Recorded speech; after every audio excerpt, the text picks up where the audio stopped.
¿Dónde quedaron esos sueños? Esas palabras de amor, todos los momentos bellos, mi corazón se parte en dos.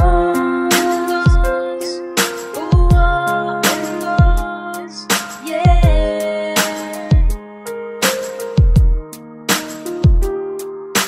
Nunca valoraste todo lo que hice por ti, todo ese amor que un día llegué a sentir. No supiste ver lo que tenía por dentro, este corazón que ahora palpita lento, ese mismo corazón que todo a ti te dio. Y ahora que te marchas solo queda un gran dolor. Dejaste de lado las promesas que me hacías, dijiste que estarías conmigo toda una vida. ¿Dónde quedaron esos sueños y palabras de amor? Esas frases tiernas que ahora me parten en dos. Al recordar todo lo bello que tú y yo pasamos, no lo valoraste, ahora pienso que fracasamos. Ahora que lo pienso, quizás tú tenías razón cuando me decías que lastimabas mi corazón. Pero eso no me importó, porque yo solo quería hacerte sentir lo que era el amor. Dime si no te importó todo eso que pasamos, o porque se derrumbó eso que solo empezamos. Yo te quería en mi futuro conmigo toda la vida, y ahora solo te vas dejándome una enorme herida. Me dejaste abandonada y no entiendo por qué.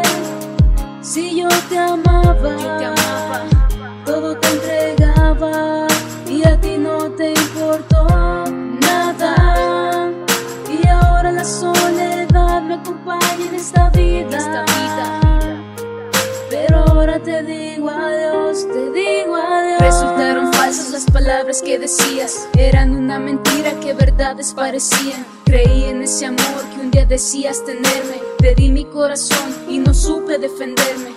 Ahora de todo eso solo quedan los recuerdos del tiempo a tu lado, me quedan buenos momentos y no me arrepiento porque fuiste mi amor.